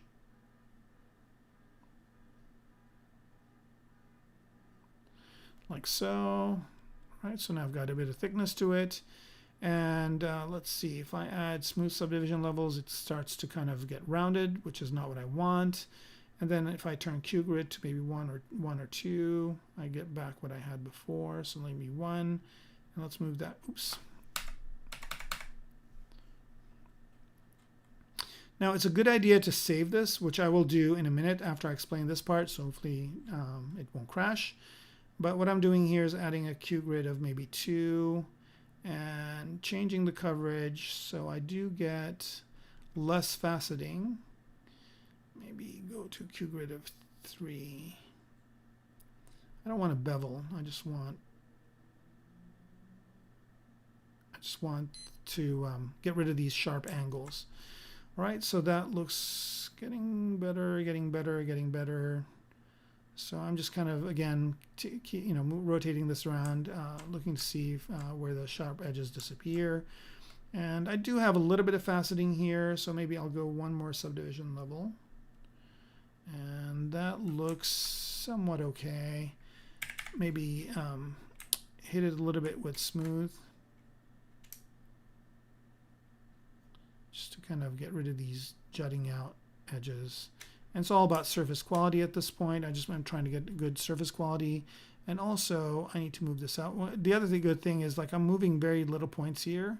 I'm just moving one point, and I'm not having to move a bunch of different points. So this is working out well. And so I think this is good. So at this point, I just go ahead and apply, and I've got that piece sorted out. And then I can continue on. Oh, I want to create a copy of this one in its original state. So what I'm going to do is I'm going to duplicate it. So the duplicate will have its new state, and then I'm just going to leave a copy of it the way it was before and hide it. All right, moving on down, there's this piece which I had hidden away. So if this thing doesn't have the gun on top, then it would have this kind of cloth piece or leather piece or plastic piece, whatever there. So let's just leave it there for now. And before I do that, though, let's make sure it doesn't have any subdivisions. No dynamic subdiv on this. It's just basically a sculpted piece. Looks something like this. It has some detail, but it doesn't have any subdivision levels. It's fine. It's perfect for what it is. And for this, if I want to get a little bit of more interesting shape to it, let me duplicate it as well. And what I will do here is on the duplicate, I can go in and use one of the dynamics brushes, like maybe this one. And turn off symmetry. And just go in here and make this thing look more like a piece of cloth or a piece of plastic covering or something like that. So you can see here I'm adding kind of more of a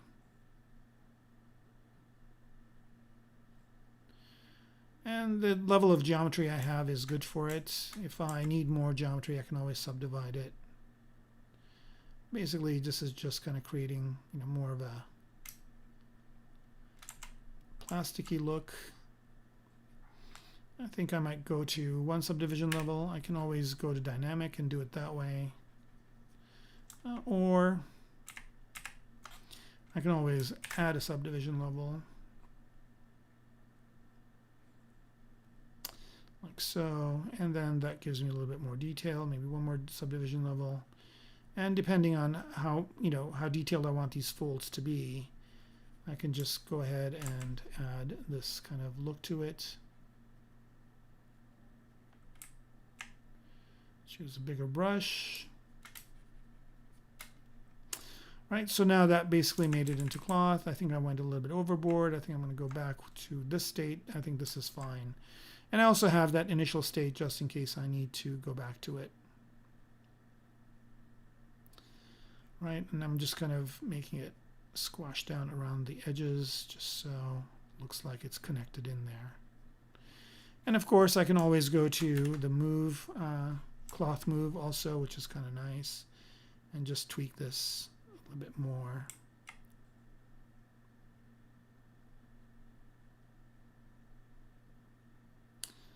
To get that kind of clothy folded look. All right, so there's that. Keep moving down. Okay, there's that, which is also a kit bash part down here. Okay, and you can see here that it's, just really crazy geometry, but again, it should be fine. With a lot of these pieces, one of the things I do, just to make sure that they don't cause a crash, And the reason why these things cause a crash is because like the triangles and everything in here are all kind of jumbly. So you can see here already I've kind of pulled one area out inadvertently. So I'm going to go in and go to regular move brush and maybe try and see if I can put this back where it was. More or less, I mean, none of that part's going to show, so I don't care. But you can see here that this is kind of a problematic thing. One of the things that I do is I always go to geometry and go to the end here and check the mesh integrity. So you see, here we go. This contains 3 edges that are shared by more than 2 polygons. So this issue right here could cause KeyShot to crash, could cause ZBrush to crash. So what you can do is you can click on Fix Mesh, which fixes it, do Check Mesh again, and now it's fine. So with a lot of these kit bash parts, I always kind of go through and do a Check Mesh and Fix Mesh. I can also run a script to do that, but always go through and make sure that there are no kind of weird anomalies that's going to cause a ZBrush to crash. Right, I got some questions here.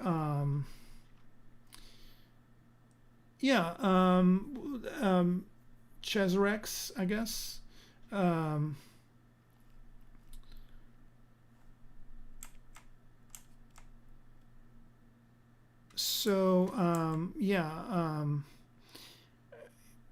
Yeah, definitely mix CAD parts, mix all sorts of parts, sculptural parts. So I mean, it's kind of a I guess that's kind of the key here, is that you can combine all these different techniques and put them together to get what you want. So these we talked about earlier. They're the active camo or active armor, parts, right? So these are just pieces that I've put in place. And then I kind of had this other piece before, which I'm not going to use, so I think I can just delete that. I don't think I'm ever going to use that. Okay. And then here's another version of it. I'm going to delete that as well. All right, now these are the kind of the ammo drums in the back, and I'll solo these out. And you can see here they're just a combined 2 pieces. One of them is the pill, which is just basically primitive from my primitive brush. So my primitive brush, I should just do a quick plug on that. My primitives brush is something you can get on Gumroad. So if you go to my website, Kermaco.com, you can see some of my work here. But if you click on the Gumroad here, you can go in and you can download the primitives brush. So I don't think I've got the pill brush in the core one, the basic one, which has 17 primitives in it, is free. You can download this for free. But I do have a pro version that's like $2.50 that does have the pill shapes right here. But you can always use these cylindrical shapes, these sphere shapes, and use the extender with it to get that same effect. So if you don't want to spend the $2.50, that's kind of a way around it. So I basically, that's the ammo drum part. Let's see if these are dynamic subdivision. They are. And I'm just going to go ahead and apply that. That gives them 3 subdivision levels, so that's cool. And they look pretty nice. So I can see the reflection here. The surface quality is really great. I see a little bit of gradation here, but it's not really going to be an issue when I'm looking at the whole mech. So continue on down the list here. All right, what are these pieces and where are they? So if you can't find them, you can always hit F and that will focus on them. What are these? Okay, these are basically pieces that I had before. If I turn transparency on, you can see them. That would have held these drums in place, but I'm not using them. So here I'm going to get them out of where they are and see if it makes sense to make them bigger and have them be over here like that as their own thing. See if they add any visual interest to the mech. If not, I'll get rid of them. And that's okay. And what if I rotate them this way? Or rotate them towards the back? Actually, that kind of works out nice.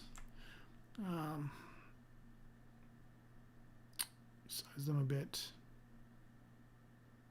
There we go. Yeah, so, I could delete them or I could just leave them to kind of augment this piece.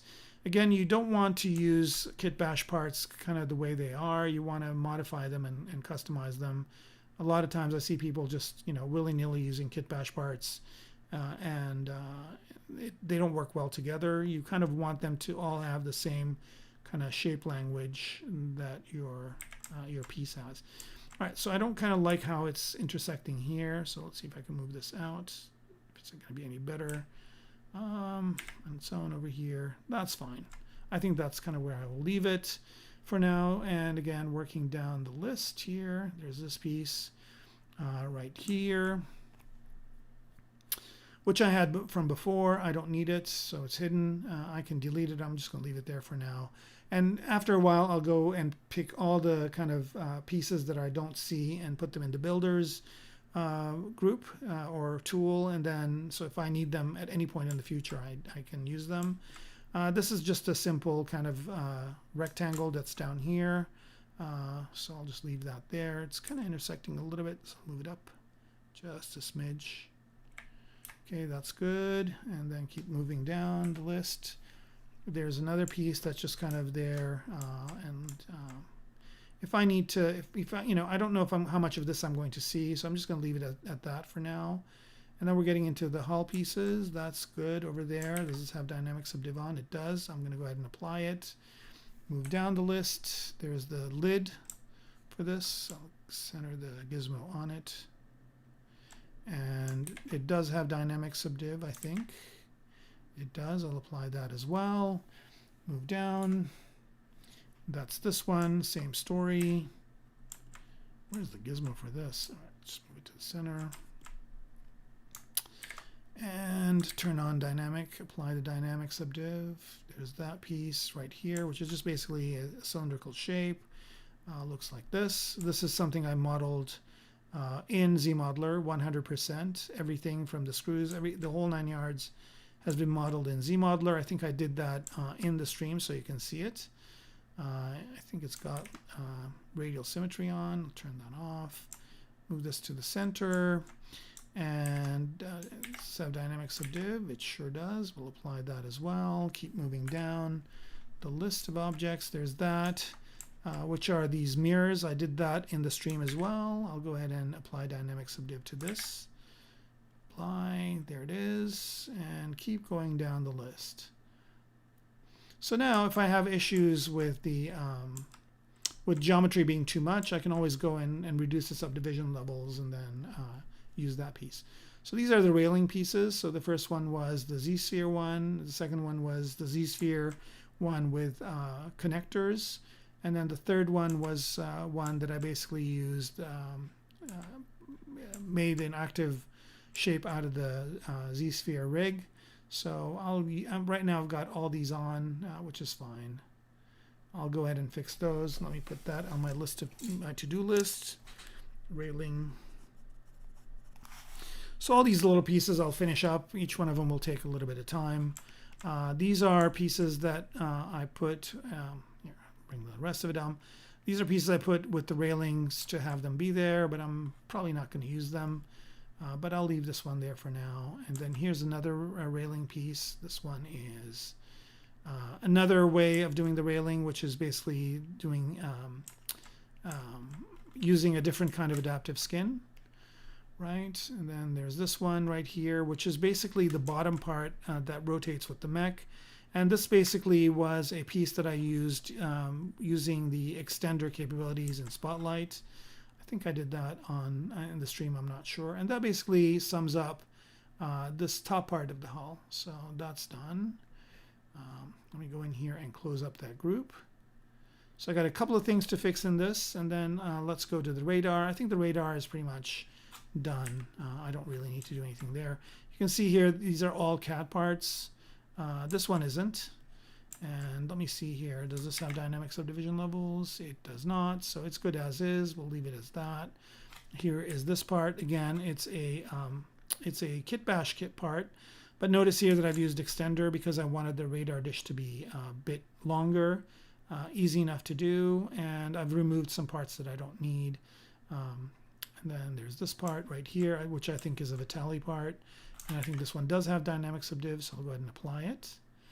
And then there is this piece, which is the front part of the radar. Again, this is from the kit bash kit, but I've done some modifications to it. and that looks fine. Notice here if I dynamically subdiv this, it's going to get rid of some of those faceting, so that's not bad. But let's see what that does to the geometry. That's not bad. I'm going to go ahead and accept that as well. Sorry, apply that.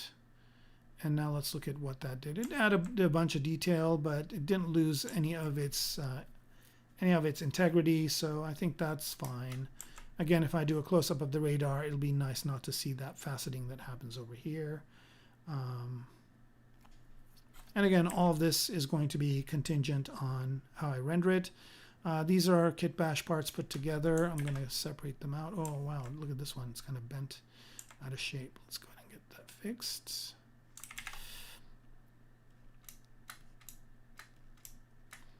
All right, so rotate it this way and this way.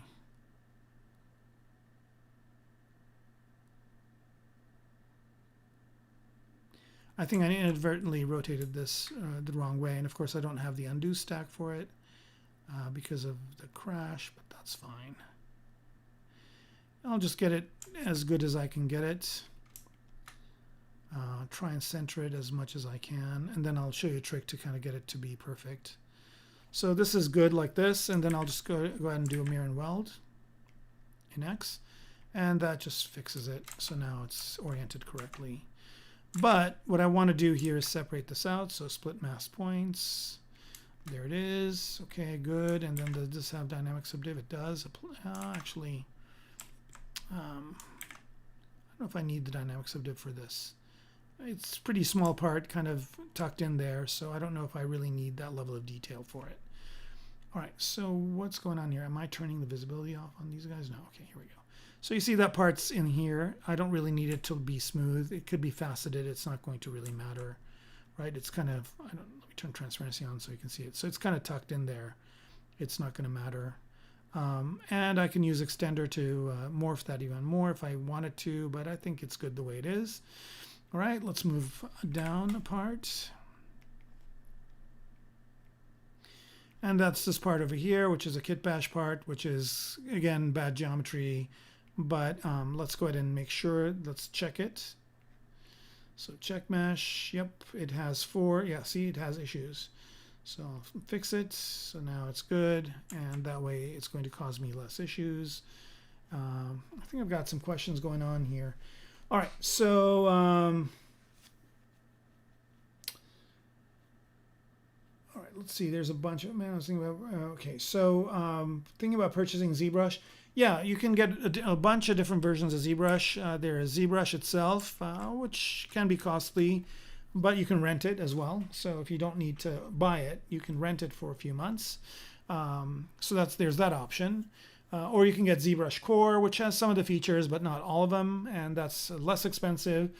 And there's ZBrush Core Mini, and they just came out with a new version of it just last week, I think. Excuse me. So let me go to ZBrush Central here. And yeah, so there it is, right? So ZBrush Core Mini is available now. It's free. So you can just download it, and it has quite a few capabilities. So you can, and here you can watch some tutorials on it. So if you don't want to spend the money and you want to try it out, you can get ZBrush Core Mini, see how you like that. And then if you like it, you can go to ZBrush Core. And if you like that, you can go to ZBrush proper. And again, you can upgrade from one to the next to the next. So a lot of different options for you. Let's see, what was your name?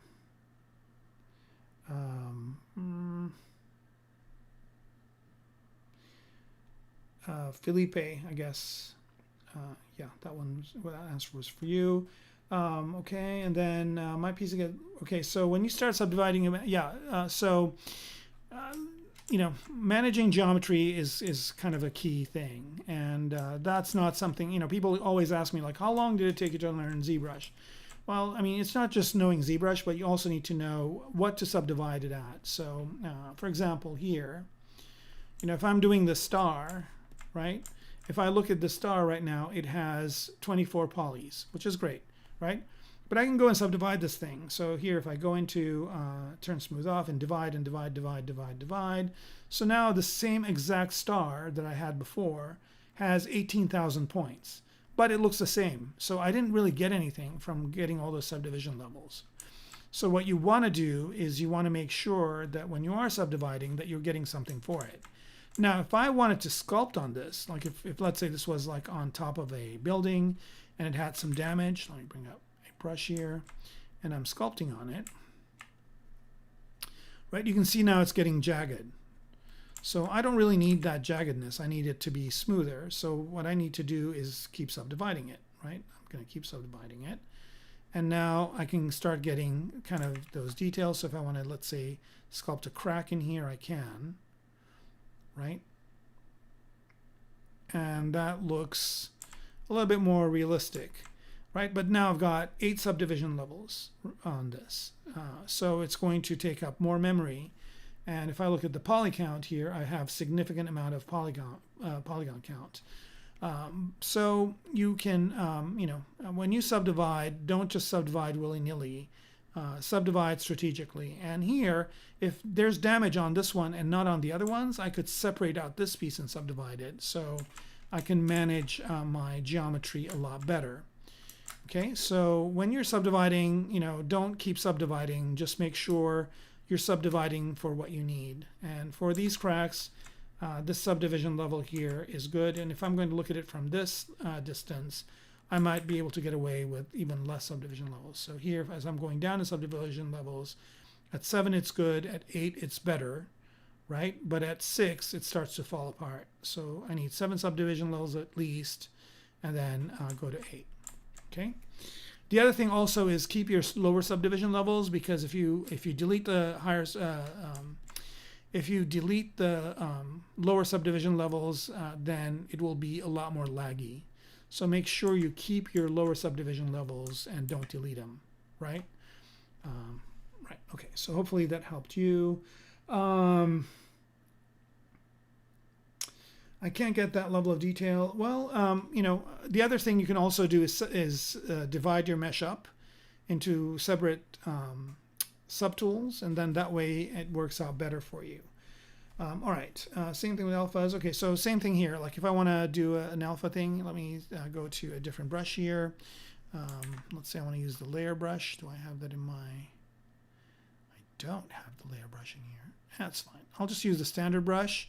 And let's say I'm going to use alpha. Let's say I'm going to use this alpha. Notice here that if I am... drag rectangle. If I'm using this alpha, notice here that I am getting that level of detail, right? But it's still falling apart. I even need more. I can either smooth this to get rid of those jagged edges, or I can re-subdivide it one more time. So now I've got even more subdivision levels, and then I'm getting those alphas to apply a lot better, right? But I am keeping my lower subdivision levels. Okay.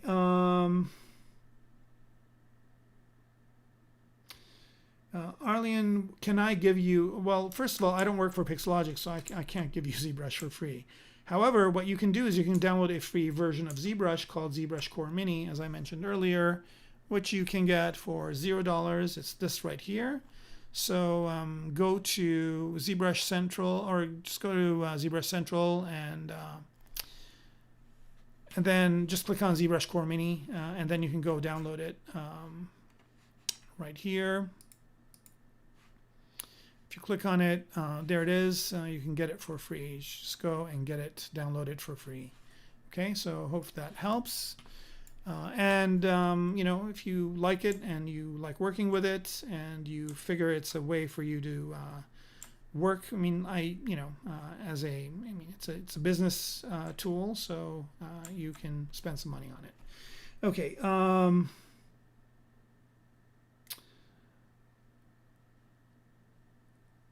What's the advantage of using extender? Okay, good question. So here, let me go to one of these kit bash parts. I'm going to delete this guy. It's pretty horrible looking. Delete. Okay. We'll go to one of these kit bash kits right here. And nope, that's not one of them. This is one of them. Nope, this is one of them. Right here. Okay, so here is a kit bash kit that has all these parts. And suppose I want to work on this one part. Let me go to it and select, right? So here, if I mask this part, right? If I mask, oops, I guess I should go to my regular masking brush. If I mask this part right here, right, and I move, see what's happening with this geometry? I'm getting these like thin, skinny triangles that are just basically bad news. So it doesn't work out well. However, if I do use extender, so here I just basically click on the gear and do this with the mouse, click on extender. Now I've got this kind of setting and I can move that center point. Just move it out of the center, and I can move that to where, you know, I want that division to be, let's say right about here, and I extend it out. Notice that the geometry I get in between is basically not triangles. It's good geometry. So now I've basically created this part from this object. And if I want to yet extend it in another dimension, I can move this, I can accept this. Right? Okay, so this is good. Let's go ahead and accept it. And now I can run extender again. So I can just click on the gear, go to extender, and this time maybe I want to extend it somewhere around the center here, this way. So now I've got this whole other part. Actually, I think I might even use this as my light that I'm going to put on the hull, right? So there it is, and then maybe I can go ahead and do this to it, right? So now I've kind of flattened out the back, and notice here that since this is bad geometry, I'm going to get these kind of diamond shapes in the back, but it you know, it kind of can work in my advantage, for my advantage right now, because it kind of looks interesting. So I'll leave it at that. And last thing, you always want to do this is make sure that if it's a kit bash part, go to geometry, check mesh, and this one actually is fine. So now I'm good with this. So hopefully that explains the whole thing with how I use extender. Rizuzan, I guess your name is. Okay. And then, are you finished? Stop spamming words, phrases, warning. Okay. All right, cool. People are kind of jumping on each other. Great. What's the best way to retope? I ZBrush, but finding it a little bit random at times. Yeah, I mean, I always start with ZBrush, but if I need to retopo this, it actually has gotten really much better in the new version of ZBrush. So this one might not really work as well, but other parts will work much better. And the way I do the retopo is this. So I basically use my brush, or you can use the primitive brush in ZBrush proper also has this. So in both of my free and paid for brushes, there's this one right here, which is just a single plane, right? So I'll pop that plane over here like this. Actually, let me turn symmetry on. So let's say I'm going to retopo this part. So there it is. And now I've got this plane over here like so. And what I'm going to do here is I'm going to go ahead and let's hide everything except this part.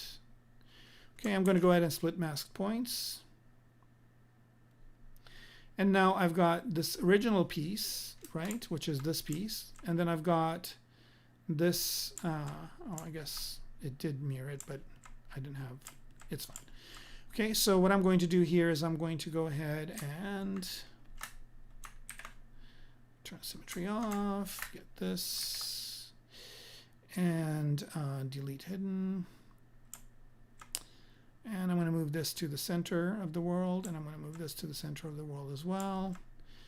Okay, so now I've got this piece, and I've got this other piece inside that I'm going to start retopoing with right here, right? So let's say this is the retopo piece. I'm going to start with, I'm going to mirror this and weld it. And do I have...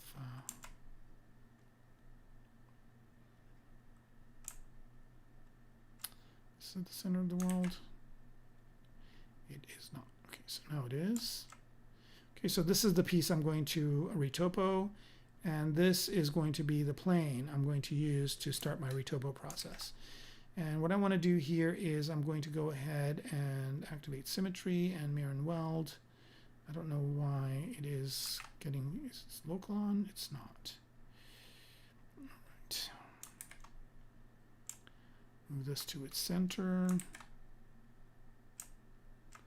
So move it over here this way. What I'm trying to do is I'm trying to get another one on the other side of this, which if I turn the floor on, I should, okay, that's what's happening. So this piece right here is not centered. That's why. And it's not centered because this is not at the center. Here we go. Now we're good.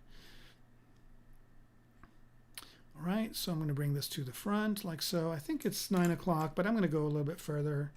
Longer today, that's fine. Okay, so there is this piece right there, and then I'm going to mirror and weld it to the other side, which this is what I've been trying to do this whole time. And now I'm going to use this new extrude function. So I'm going to basically place this on top here, and I'm also going to go into dynamic subdiv and turn it on, but I don't want it to be smooth, but I do want a little bit of thickness, like so. Right, so I can kind of see better and just place this on top of the object. And then I just go to ZModeler and use this new extrude function. So I extrude, right? And the different settings that I want to taper sides, and I also want it to, let's see, where is the part where it snaps to the object? Free, angle, extract, snap to surface, there it is. Okay, so now I basically just start extending this out. Did I subdivide? I did. Look at that. Let me do this real quick. I didn't need it to be subdivided just yet. Okay, go back to extrude. So now I'm just basically extruding this. And notice as I'm extruding, it's touching the top of the object. So there's that, right? And then I keep extruding. And sometimes you can turn on transparency to see what you're getting out of this. Right, so, and then you can also go to point and move and make that snap to surface.